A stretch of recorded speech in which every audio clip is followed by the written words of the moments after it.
নমস্কার বন্ধুরা, আমি মীরা। আপনারা দেখছেন রেনবো কিচেন।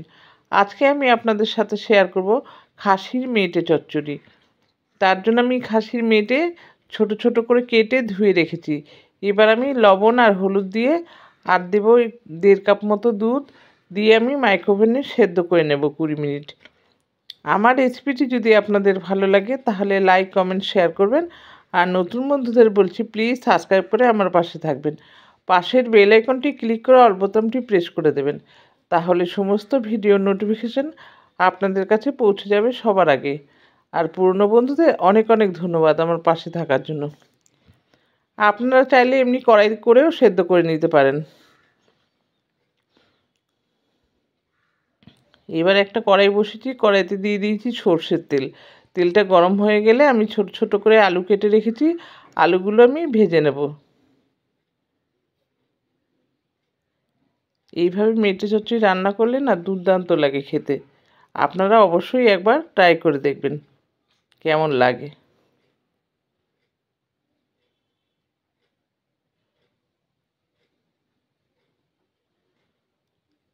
এবার একটু হলুদ গুঁড়ো দিয়ে দেব।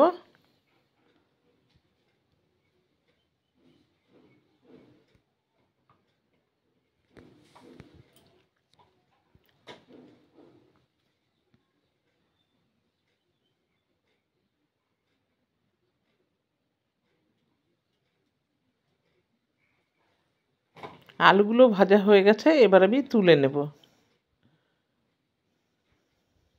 এবার ওই তেলেই দিয়ে দিলাম জিরে, তেজপাতা আর শুকনো লঙ্কা ফোড়ন। ফোড়নটা থেকে ভালো সুগন্ধ বেরোলে আমি ছোট ছোট টুকরো করে রেখেছি পেঁয়াজ, রসুন, আদা আর কাঁচা লঙ্কা, সেইগুলো আমি দিয়ে দিলাম তেলের মধ্যে, দিয়ে একটু ভেজে নেব।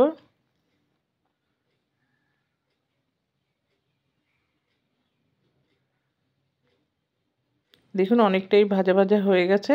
এবার আমি দিয়ে দিলাম স্বাদ মতো লবণ, হলুদ গুঁড়ো, জিরে গুঁড়ো, ধনে গুঁড়ো, কাশ্মীরি লঙ্কার গুঁড়ো দিয়ে আমি খুব ভালো করে কষিয়ে নেব।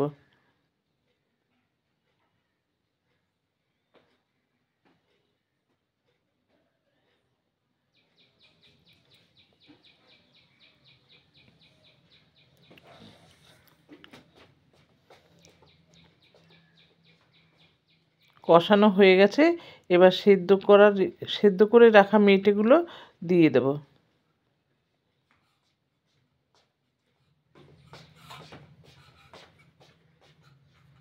মেটেটা দিয়ে একটু মশলার সঙ্গে কষিয়ে নেব।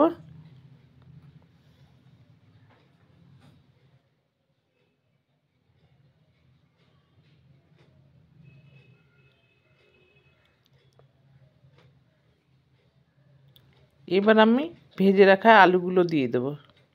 আলুগুলো দিয়ে আবার একটু কষিয়ে নেব।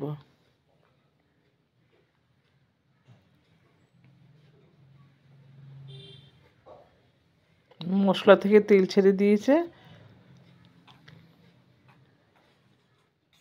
এবার আমি মেটে সেদ্ধ করেছিলাম ওই বাটিটা একটু ধুয়ে জল দিয়ে দেবো। খুবই সামান্য জল দেব, কারণ আলুও ভাজা আছে, মেটেও সেদ্ধ করে রাখা আছে। বেশি জল লাগবে না, আর এইটা একটু মাখো মাখোই হয়।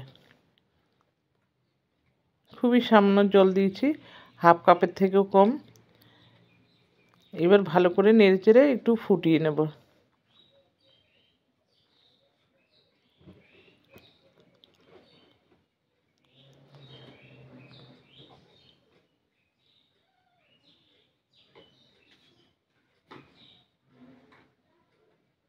রান্নাটা হয়ে গেছে।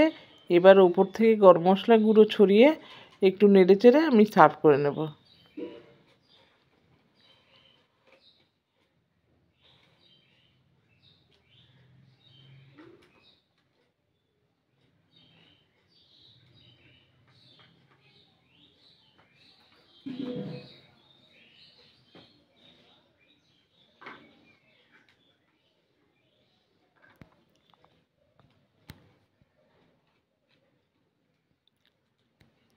দেখুন আমি সার্ভ করে নিয়েছি।